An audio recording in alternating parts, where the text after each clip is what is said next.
Welcome to part 14 of Ocarina of Time, and now it's time to go forward in Zora's River. What I'm doing here is I'm grabbing this cuckoo right here because, see this gap? I cannot make it unless I have some kind of boost, and the cuckoo provides a much needed boost. Oh, that enemy that just popped up there, that is called the Octorok. Octoroks have been around since the first Zelda game. They're back. And their MO is the same. They will shoot rocks at you.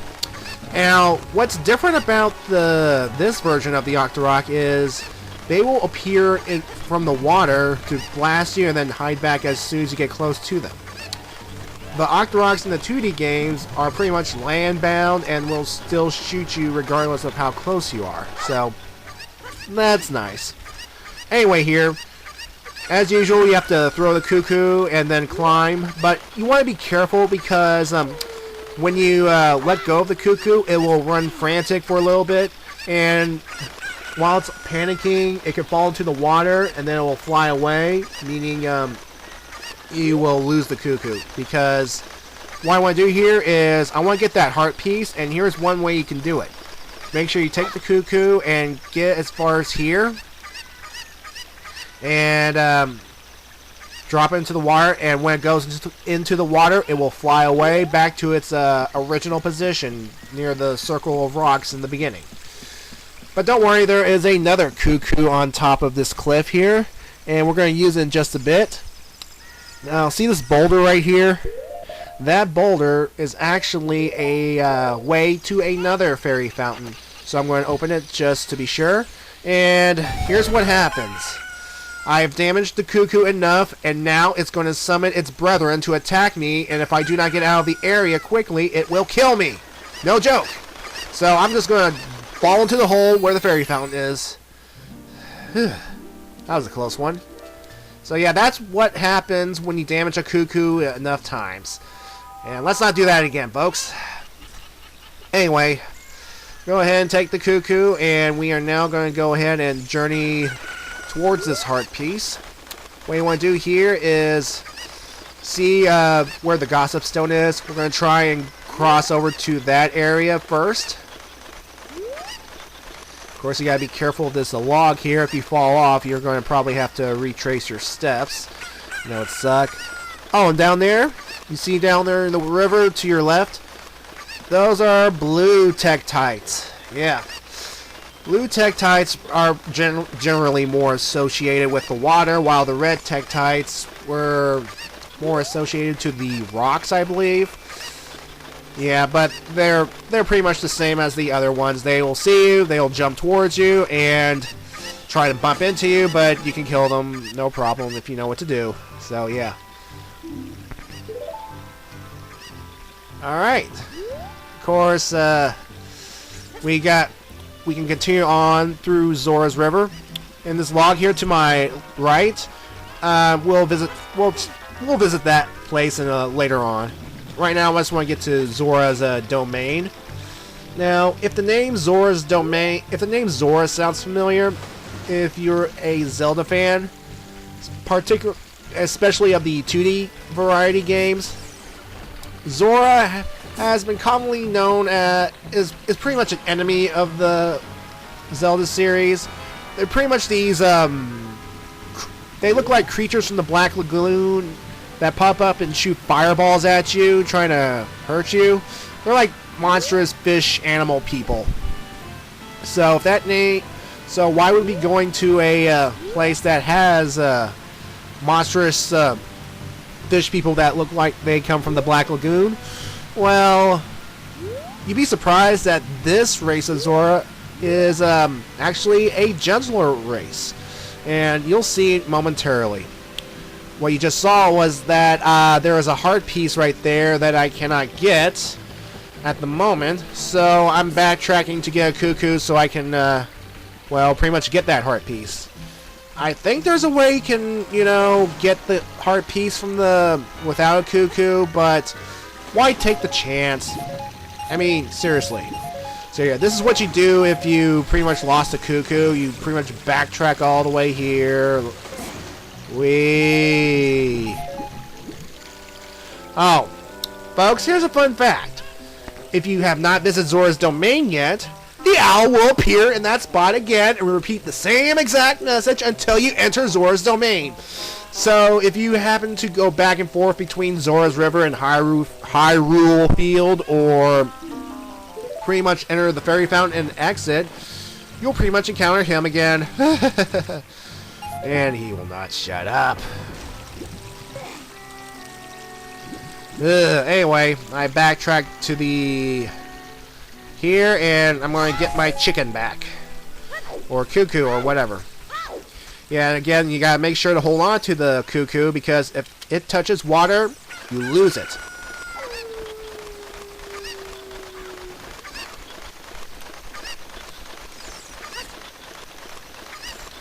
So yeah, back to the Zoras here. Like in the first Zelda game, for example, they were mistranslated to Zolas, but they were later renamed River Zoras. And again, the 2D games depict them as creatures from the Black Lagoon that shoot fireballs at you. However, in the 3D games, they appear differently. And I believe it is one other game that depicts Zoras differently. Well, let me put it this way. The Oracle series, you know, the Legend of Zelda, the Oracle series, they pretty much have both varieties of Zora. The ones that look like creatures from the Black Lagoon, and the ones that we are going to meet here.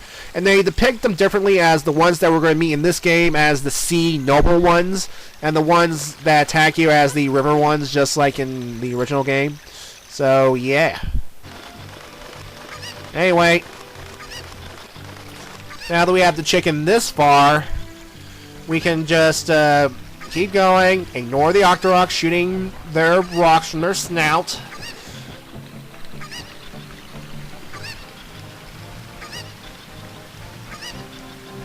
Yeah, be careful.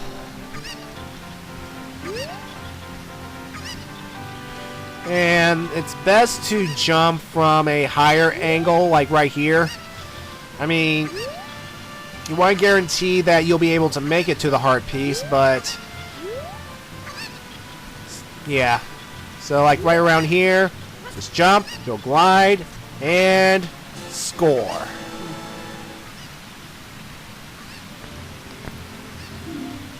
And then that's it. No more use for the cuckoos right here. Now you see that ladder right there? Well, actually, this bottom area you can walk on because, one, there's a gossip stone, and two, there's a ladder right there. And wait till around nighttime, because guess what appears at nighttime on the ladder?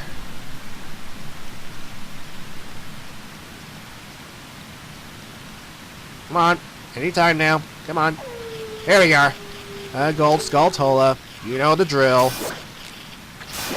And that stuff that keeps appearing, I think that's green blood. Because, well, when you injure it, green spots shoot out of it. In fact, a lot of enemies, they have a bunch of stuff that shoots out of it. I don't know why. Oh, you see that pool to the right? Well, actually, folks, that is connected to the pool in the Lost Woods. Yeah, just like in Goron City where we created the shortcut, that pool over there serves as a shortcut from the Lost Woods to right here. So yeah, if you have to restart the game and you have to start at Link's house, just go to the Lost Woods and go into the pool and dive.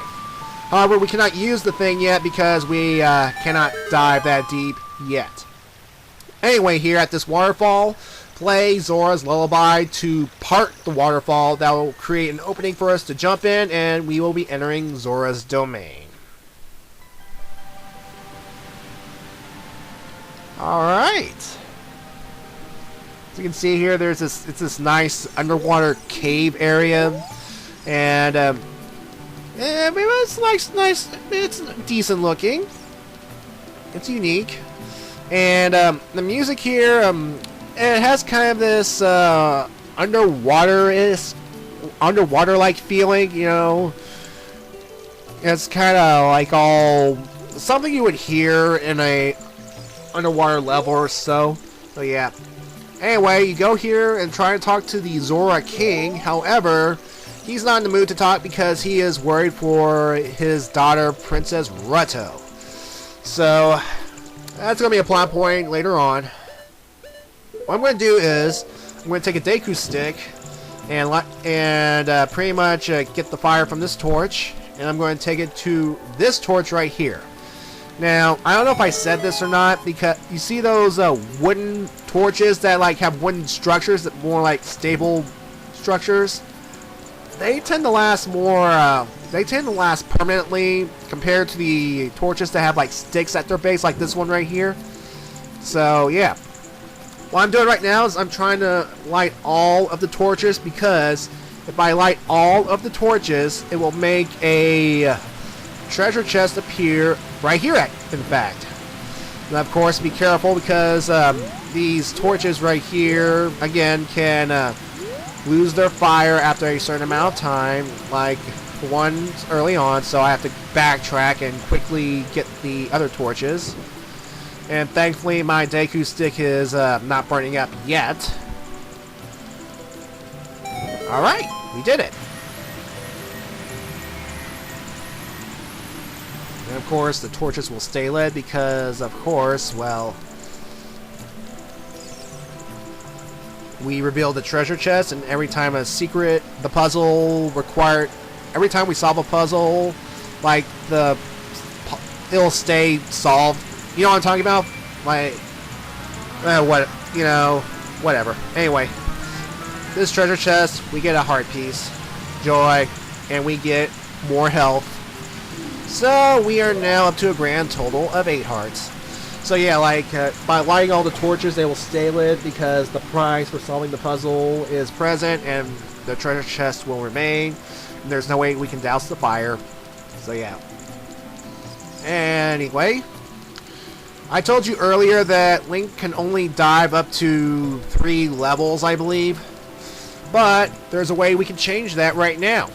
What you want to do here is go up to where King Zora is and make a left here, because there is a high dive practice skill mini game. What you want to do here is talk to this Zora right here. Now, the Zora here are these humanoid aquatic creatures that have fishtail heads and fins on their arms, and they're kind of pale looking. So yeah. Anyway, talk to this one, pay him a fee, and he'll throw the rupees into the water. And what you want to do is dive off the cliff and get those rupees. Get all those rupees in a time limit, and you will be able to get a special gift. And be careful where you dive. Like you just saw, dive towards one of those pillar of rock, and you will get hurt. Yeah. Anyway, this game is not hard. I mean, you just hover over rupees. Like you see a row of rupees, just swim like that right quick, and this way you'll be able to get your money back too, so that's nice. Anyway, by successfully completing this task, you have to go all the way back up to the Zora, because he's going to give you something nice, and it is nice, let me tell you.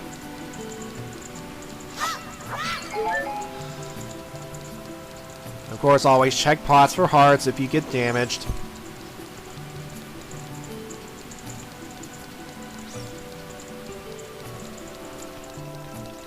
I mean,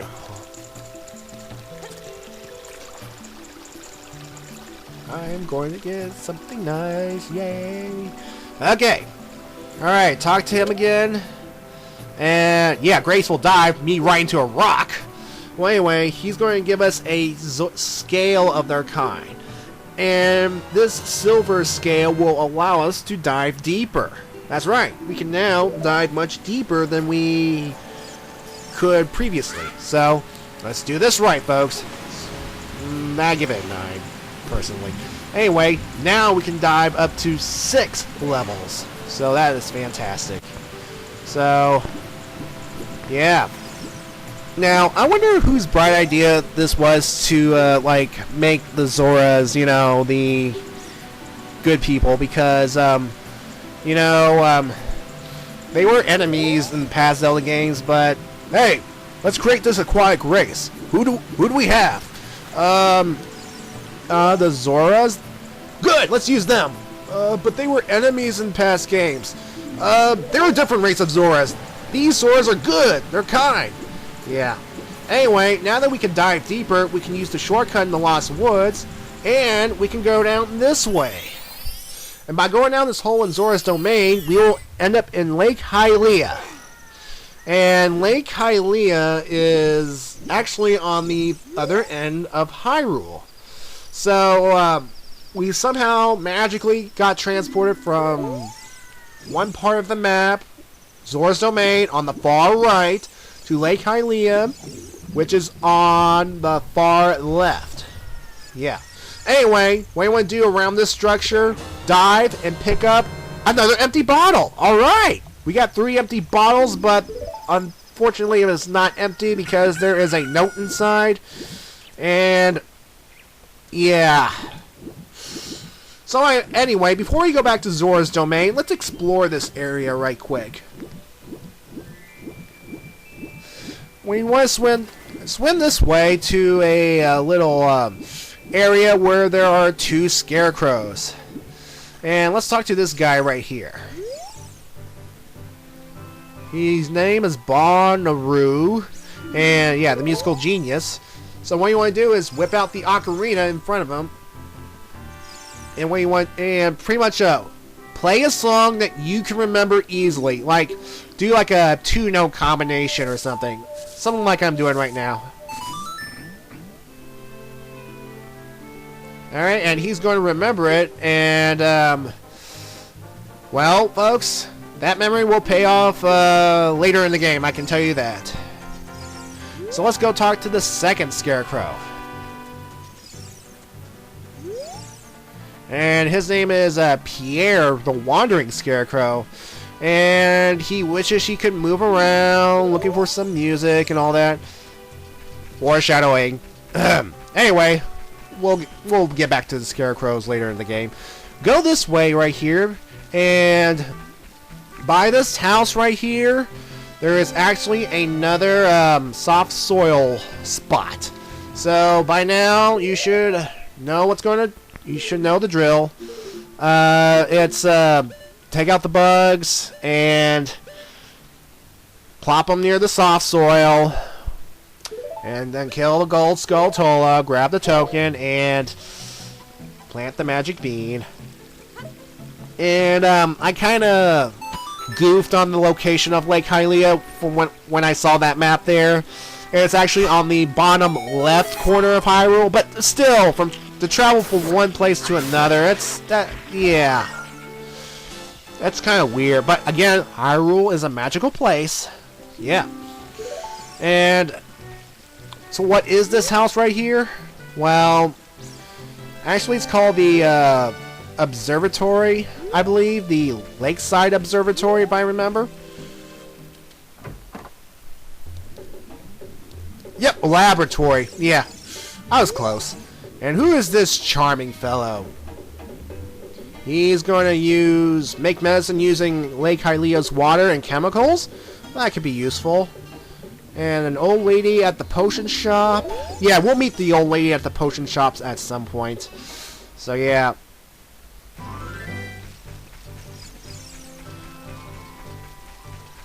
Alright, there is one place that I want to visit here before we leave Lake Hylia. And I'll actually be showing off more about this place in my next video. So what you want to do here is go this way. And yeah, basically jump into the lake. And if you look closely, there is a fishing rod sign. And folks, this is the fishing hole. Yeah, the fishing hole, where we are actually going to go fishing.